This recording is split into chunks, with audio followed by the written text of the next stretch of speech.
Alors, bonjour, c'est un plaisir d'être avec vous aujourd'hui pour cette belle journée qui souligne de façon très positive des intérêts qu'on a qui convergent vers est-ce qu'on peut se targuer de vouloir un monde meilleur? Peut-être. Donc, aujourd'hui, moi, dans la continuité de mon collègue, je vais vous parler d'enjeux au niveau du domaine du travail, plus spécifiquement du bien-être psychologique au travail. Donc, je vais vous demander de prendre un moment puis de penser à une occasion ou un emploi en particulier que vous avez eu où vous étiez particulièrement bien. J'espère qu'il y en a. Alors, pensez à une occasion là, de travail où vous avez été en état de grand bien-être. Maintenant, pensez à ce qui a fait la différence. Qu'est-ce qu'il y avait dans ce milieu-là de travail qui était si spécial, qui réussissait à nourrir votre bien-être? Peut-être que cette question-là a été difficile à répondre pour vous. Peut-être que spontanément, vous avez plus pensé à une situation de travail où il n'y en avait pas de bien-être, ou très, très peu. Si spontanément, c'est ce qui vous est venu en tête, pensez à qu'est-ce qui faisait la différence et qui rendait mon expérience de travail si désagréable. On va voir si ça converge avec les données que je viens vous présenter de façon très modeste aujourd'hui. Donc, oui, c'est bon. Quand on parle de bien-être psychologique au travail, on a toujours l'impression qu'on vient parler de vertu, de morale, et qui peut être contre la vertu? Personne n'est contre plus de bien-être au travail. Tout le monde en prendrait plus. Mais la question que les entreprises se posent réellement, c'est mais est-ce que réellement, là, c'est un enjeu qui est si préoccupant? Bien, c'est sûr que si on regarde les statistiques sur la santé mentale, en termes de diagnostic clinique, c'est 1 à 12 de la population qui a des problèmes de santé mentale diagnostiqués. Donc, il en reste un bon 90 qui va bien. Mais on a eu des données qui nous disaient qu'aux États-Unis, épidémiologiquement parlant, que c'était même pas 20 des gens qui étaient en état de santé psychologique optimal. Il me semble que ça laisse beaucoup de marge de manœuvre pour faire mieux. Il y a des avantages à être bien. Sachant qu'il y a de la marge de manœuvre, pourquoi voudrait-on être bien? Bien, au plan individuel, il y a beaucoup d'avantages pour les individus. Alors, je ne vous passerai pas la liste d'épiceries en revue, mais sachez que vous risquez d'être en meilleure santé physique, vous risquez d'avoir plus de soutien social et vous risquez même d'avoir un meilleur revenu. Alors, ce n'est pas désagréable. Mais pour les organisations, dans une optique d'affaires, il y a aussi un avantage. Ça entraîne plus de créativité chez les travailleurs, plus de performance et même des retombées à un niveau plus large qui est la productivité de l'organisation dans son ensemble, la satisfaction de la clientèle et ça peut même se tracer en termes d'impact sur le rendement en bourse. Alors, comme argument de vente, en général, c'est parlant.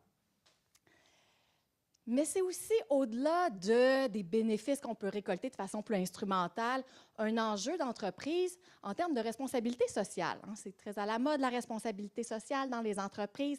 On veut des entreprises qui sont de bonnes citoyennes dans la société dans laquelle elles se trouvent. Donc, dans une optique de développement durable, tout le monde veut être responsable socialement dans les milieux de travail. Sauf que l'enjeu qu'on a, c'est que être responsable socialement, ça commence d'abord par s'occuper des gens à l'interne de l'entreprise. Mais ce n'est pas tout le monde qui comprend ce que ça veut dire prendre soin des gens et s'occuper de la santé de notre organisation. Dans les faits, c'est 23 des entreprises et des organisations canadiennes qui ont des programmes intégrés, des programmes arrimés et des stratégies globales de gestion de la santé organisationnelle et du bien-être. Il y a place à l'amélioration, avis à ceux que ça intéresse. J'ai choisi de me pencher dans cette conférence-ci, comme dans certains de mes travaux de recherche, sur des leviers organisationnels qui nous permettraient d'agir parce que on sait qu'en milieu de travail, une des façons les plus efficaces et efficientes de rejoindre la majorité des employés, c'est d'agir sur le milieu de travail. Alors, c'est bien d'agir sur le milieu de travail. Encore faut-il savoir quoi cibler, parce que chaque intervention est associée à des coûts. Mon collègue en a parlé juste avant moi. Donc, qu'est-ce qu'on sait en termes de levier organisationnel? Bien, quand vient le temps de parler des leviers organisationnels pour la santé négative, les problèmes de santé psychologique, on a des encyclopédies qui nous détaillent tous les risques à la santé, les risques psychosociaux. On les connaît très bien. Mais qu'en est-il de ces mêmes leviers-là pour favoriser la bonne santé psychologique? Donc, je vous présente aujourd'hui certains résultats de recherche qui vont pointer dans cette direction-là, qui vont tenter de nous éclairer à savoir qu'est-ce qui peut faire la différence dans un milieu de travail pour favoriser le bien-être de travailleurs. Et parce que la psychologie positive se fait souvent reprocher de regarder juste le beau côté des choses, on a aussi pris la peine de contraster ça avec les leviers qui peuvent impacter la facette négative de la santé psychologique. Dans notre étude, c'était l'épuisement professionnel. Alors, on va contraster ces résultats-là et ça devrait nous éclairer dans une certaine mesure. Alors, pour être certain qu'on est tous sur la même page pour utiliser un anglicisme, je vous présente le modèle de référence dans lequel je m'appuie en termes de santé psychologique. Je vous parle de bonne et de mauvaise santé depuis tantôt, mais quand on va parler de santé psychologique, pour moi, comme pour d'autres auteurs, et c'est soutenu par certaines études, la santé psychologique, c'est deux choses, deux axes, deux continuums qui sont reliés, mais distincts. Alors, on va retrouver bien sûr un axe de bien-être psychologique. Alors, ça va être notre facette positive de la santé psychologique, mais également l'axe de détresse psychologique qu'on ne peut pas oublier. Quand même, la psychologie a été fondée sur l'étude des problèmes et des dysfonctions. On n'en fera pas fi. Si on positionne bien-être et détresse sur deux axes, deux continuums distincts, ça nous amène à des scénarios où on peut avoir ce qu'on va appeler, ou ce que certains ont appelé une santé mentale complète. Beaucoup de bien-être, peu de détresse. Je vous le souhaite à tous. Il y a le scénario plus triste qu'on connaît également, beaucoup de détresse, peu de bien-être. Ça arrive aussi. Et on a des états mixtes, des états paradoxaux sur lesquels je ne m'attarderai pas beaucoup aujourd'hui, mais où on pourrait avoir des symptômes de bien-être qui sont présents, des manifestations positives, et aussi des manifestations négatives de santé psychologique déficiente. En parallèle, on peut également avoir peu de symptômes positifs. Voilà, peu de symptômes positifs, peu de symptômes négatifs, une espèce d'apathie. Donc, moi, je vais me concentrer sur l'aspect positif, c'est-à-dire, sur ce continuum-ci, mais on prend toujours en considération que ceci existe, puis pour comprendre la santé psychologique de façon complète, on se doit de pondérer ces deux côtés de la médaille. Maintenant, j'ai cherché longtemps à comprendre, à comprendre le bien-être psychologique au travail. Parce que vous le savez tous, le monde du travail, c'est une réalité qui est bien unique, bien particulière, qu'on ne retrouve pas nécessairement dans d'autres sphères de vie. Donc, on en sait beaucoup sur le bien-être psychologique. On a des modèles, on a Diener, on a Carol Riff, on a Keyes qui ont contribué de façon impressionnante à l'avancement de ce champ d'études-là, mais on a toujours parlé de bien-être dans la vie en général. Est-ce qu'au travail, il y a quelque chose de particulier qui se passe? Hein? Après tout, c'est quand même le seul domaine pour lequel on est payé en échange de quelque chose qu'on produit et qui nous permet d'assurer notre subsistance. À moins que vous viviez en autarcie, alors là, il faut que vous me donniez vos trucs. Je n'y arrive pas encore. Il faut travailler dans la vie. On en a parlé. Ça amène un certain type de motivation. Et c'est particulier. Techniquement, c'est peut-être un des seuls domaines où vous avez un boss. Je sais qu'il y en a qui vont me dire qu'à la maison, ils ont... Mais disons que vous avez choisi cette situation-là. Au milieu de travail, on choisit avec beaucoup moins de latitude notre patron. Alors, qu'est-ce que j'ai fait pour savoir qu'est-ce que c'est que le bien-être psychologique au travail? Parce que ce modèle-là, il n'est pas répandu en dehors des sphères du travail. Je prends le temps de vous l'expliquer. J'ai fait des entrevues sur le terrain. J'ai été voir des travailleurs, puis je leur ai dit, la réponse n'est pas dans la science à ce moment-ci, à savoir qu'est-ce que le bien-être psychologique au travail spécifiquement. On va aller voir les gens sur le terrain. On va aller voir des travailleurs. J'ai fait des entrevues, j'ai analysé les données qualitativement, J'ai analysé des données quantitativement après avoir passé un questionnaire à 1 millier de personnes. Et c'est 5 grandes dimensions qui ressortent. Pour ceux qui s'y connaissent un peu, vous remarquerez que c'est davantage un modèle du bien-être eudémonique, donc qui va beaucoup miser sur l'accomplissement personnel, la qualité des relations interpersonnelles, donc voici ici, qualité des relations interpersonnelles, épanouissement dans le travail, donc j'ai l'impression de grandir à travers ce que je fais, un certain sentiment de compétence, de maîtrise, alors ça, on a vu ça dans des modèles eudémoniques du bien-être. Je passe tout de suite à reconnaissance. Ça, c'est vraiment une facette qui est unique au modèle du bien-être au travail, à ma connaissance. Dans d'autres sphères de vie, on ne retrouve pas cette dimension de reconnaissance perçue au travail comme étant un élément clé du bien-être, un des ingrédients essentiels. Oui, il faut se sentir compétent, ça on l'avait déjà vu dans d'autres modèles, mais non seulement il faut se sentir compétent, il faut aussi sentir que les autres le perçoivent. Et enfin, le bien-être psychologique, c'est un état qui est actif et non passif. Beaucoup de gens vont, dans le milieu de travail, vont me dire « Oui, mais là, mes employés vont attendre les bras croisés, puis ils vont me dire « Rends-moi heureux ». Non. Un employé qui vit du bien-être psychologique au travail, c'est un employé qui est investi et qui a envie de contribuer à plus grand que lui-même. Il ne se contentera pas de nourrir son propre petit besoin. Il veut faire partie d'un tout qui est plus grand que lui. Alors, ça fait plaisir en général au milieu de travail. Volonté d'engagement au travail. Donc, on part avec ces éléments-là et j'ai commencé à investiguer qu'est-ce qui pourrait favoriser ce bien-être-là. Comme je vous disais, on en sait beaucoup sur les problèmes de santé psychologique et qu'est-ce qui peut les causer, qu'est-ce qui peut les accentuer, qu'est-ce qui peut peut-être les minimiser. Mais toute cette documentation-là, qui nous vient essentiellement de la documentation en santé et sécurité au travail, ce dont elle nous parle de prévention. Alors, si vous regardez le vocabulaire employé pour parler de prévention, on va parler de moyens pour éviter la survenue d'accidents, éliminer l'apparition de maladies, retarder l'évolution ou l'aggravation, atténuer les impacts. Pas très positif comme discours. Voilà. En parallèle, il y a tout le courant qu'on connaît de la promotion de la santé. La promotion de la santé, essentiellement, qu'est-ce qu'on vise à faire? Bien, on vise à développer, améliorer une situation. Là, on se retrouve un peu plus dans une optique, une logique de psychologie positive.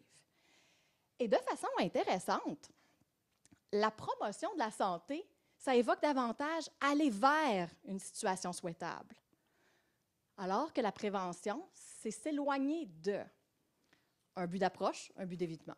Pour ceux qui connaissent un peu cette documentation-là, les buts d'approche, c'est meilleur pour notre bien-être que les buts d'évitement. Donc, pourquoi ne pas regarder du côté de la promotion de la santé, comment on pourrait améliorer une situation? Et c'est ce que j'ai essayé d'élucider un peu. Alors, rapidement, pour faire une petite synthèse de comment catégoriser ces leviers-là, avec notamment Jacques Forest, Sarah Giroir et Laurence Crevier-Brault, on a écrit un chapitre de livre où on essaie de catégoriser qu'est-ce qu'on essayait de faire, agir sur la détresse ou agir sur le bien-être, et qu'est-ce qu'on pouvait avoir comme antécédent. Alors, là, les couleurs à l'écran sont peut-être moins faciles à voir, mais disons que quand on parle de facteurs de risque, on parle de facteurs qui vont augmenter quelque chose de négatif, augmenter la détresse. On ne veut pas ça. On a aussi parlé de facteurs de protection en santé et sécurité au travail. Donc, facteurs de protection, on diminue quelque chose de négatif. C'est déjà un premier pas. Mais ce qui nous intéresse beaucoup, c'est de voir est-ce qu'il y a des facteurs qui auraient une contribution unique pour augmenter le positif? Tout simplement. Donc, encore une fois, optique de prévention ou optique de promotion. C'est une première grande distinction avec laquelle je vous laisse. Ici, ça sort de façon impressionnante à l'écran, mais c'est une synthèse de tout ce que j'ai pu trouver dans la documentation sur les facteurs de risque, de protection et de promotion de la santé. Vous voyez ici, du côté vert, des leviers qui auront un impact sur le bien-être psychologique, et pas spécifiquement au travail, parce que là, vraiment, la documentation est mince. Et encore, de l'autre côté, en rouge, un impact sur la détresse psychologique. Alors, voyez-vous quand même qu'on a beaucoup plus d'informations sur ce qui peut agir sur la détresse que sur le bien-être. Mais on a identifié toutefois des leviers, tant au niveau de l'organisation dans son ensemble, de notre équipe de travail ou de la tâche. Partant dans cette logique, on a fait 2 études. Une première transversale, une autre longitudinale. Alors, pour ceux qui aiment manger des données, c'est votre moment de gloire. Donc, à ce moment-ci, qu'est-ce que j'ai mesuré dans l'étude? Un ensemble de variables organisationnelles au niveau de l'organisation dans son ensemble, de la relation avec le gestionnaire, parce qu'on le dit et on le redit, le gestionnaire a un rôle important à jouer dans la santé psychologique de ses collaborateurs. On vient d'avoir un petit aperçu de la question, et sur la nature de la tâche. Et bien évidemment, santé positive, santé négative. Pour ceux qui aiment ça, éclatez-vous. Pour les autres, suivez-moi, je vous guide dans le tableau.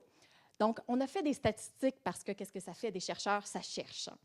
Alors, on a cherché et ici, je vous indique tous les leviers qui ont un impact significatif sur le bien-être psychologique au travail. Alors, la première des choses à noter, on explique beaucoup de bien-être. Ces déterminants-là expliquent 57% de la variance du bien-être psychologique au travail. Dans l'univers des chercheurs, c'est beaucoup. Vous allez me dire, on ne se rend pas à 100%. Non, on ne se rend pas à 100%. On ne se rend jamais à 100% dans la science parce qu'il reste toujours quelque chose à comprendre et à chercher.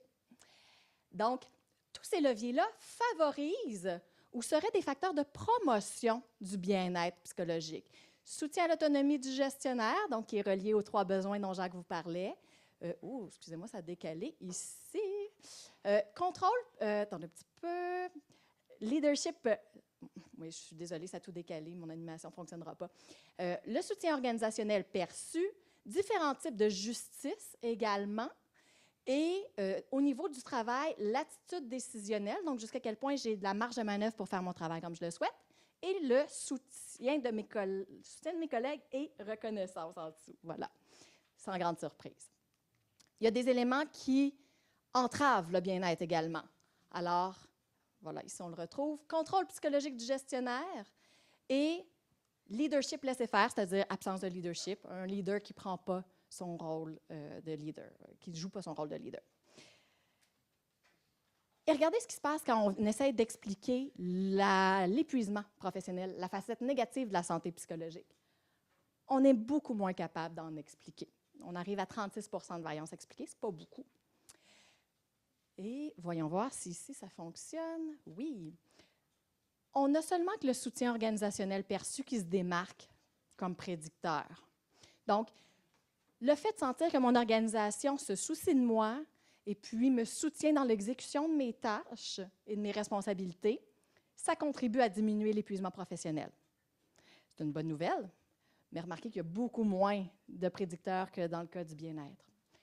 Oups, pardon. Et évidemment, sans grande surprise, plus on a de demandes au travail, plus on a d'épuisement professionnel. Mais on est allé plus loin parce que ça, c'était juste un temps de mesure. Mes collègues chercheurs me diront, oui, mais on connaît les limites associées aux devis transversaux. Donc, on a fait une deuxième étude. Et dans la deuxième étude, même mesure, même questionnaire, à l'exception qu'au temps 1, on a tout mesuré comme à la première étude, plus repris une mesure de santé psychologique 6 mois plus tard. Est-ce que c'est les mêmes leviers qui nous permettent de favoriser la santé psychologique 6 mois plus tard? Eh bien, encore des chiffres. Alors, mes excuses pour ceux qui n'aiment pas ça. Vous êtes les bienvenus pour ceux qui aiment ça. Regardez ce qui se passe ici.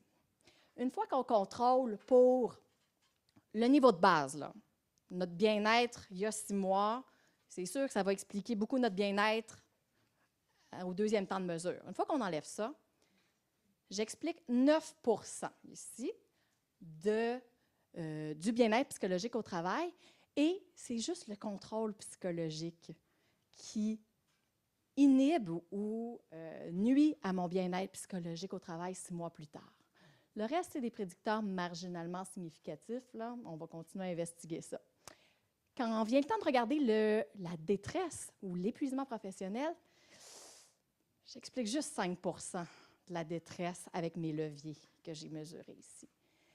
Puis, il n'y en a pas vraiment qui se démarquent significativement. Donc, en conclusion, les messages à retenir et à ramener à la maison, bien, on semble être mieux capable, avec les facteurs de l'environnement de travail, d'expliquer la santé positive au travail plutôt que la santé négative.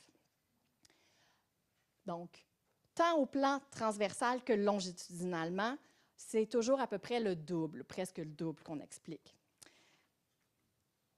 Pour les organisations, qu'est-ce que ça nous dit? Bien, il semble y avoir là un levier à saisir, favoriser le bien-être au travail. Ça devrait probablement être un focus des organisations, pas juste essayer de minimiser la détresse. En termes de retour sur l'investissement, ça nous laisse croire aussi que c'est possiblement plus avantageux d'investir sur le bien-être si on veut récolter de grands bénéfices. Les effets en termes de prévention de la détresse risquent, sur la base de ces résultats-là, mais qui, je vous dirais, à travers d'autres études que j'ai faites, c'est encore ça la même tendance qu'on observe. C'est probablement plus rentable, entre guillemets. Chaque dollar investi risque d'apporter plus quand on cherche à favoriser la bonne santé plutôt que d'éviter les problèmes de santé. Est-ce que ça veut dire que les entreprises devraient arrêter d'investir en santé mentale? Non. Mais est-ce que ça veut dire qu'il faudrait peut-être considérer l'autre côté de la médaille? Oui. Et rapidement, il reste beaucoup de questions encore à savoir pendant combien de temps ces leviers-là peuvent avoir de l'effet. Alors, assurément, on a le soutien organisationnel qui a un impact quasi immédiat, ou ce n'est pas expérimental ce que je vous présente, là, mais le lien est là entre soutien organisationnel, bonne et mauvaise santé. Alors, c'est un candidat au poste de super levier. Et le contrôle psychologique aussi nous apparaît important à continuer de creuser parce qu'il y a un effet assurément sur la bonne et la mauvaise santé qui possiblement se perdure dans le temps. Alors, on va continuer de l'investiguer. Et enfin, est-ce que c'est la même chose, favoriser le bien-être puis limiter la détresse? Bien, quand on regarde tout ça en même temps, parce que toutes nos études jusqu'à présent regardaient des petits bouts de l'équation, mais quand on en regarde beaucoup en même temps, il y a juste certaines variables qui ont des contributions significatives, et ce n'est pas nécessairement celles qu'on pense intuitivement. Et des facteurs de promotion, ce qu'on observe, c'est que ce n'est pas nécessairement le miroir inversé des facteurs de protection ou des facteurs de risque. Donc, nos deux super leviers, je le disais, soutien organisationnel et peut-être contrôle psychologique. Merci.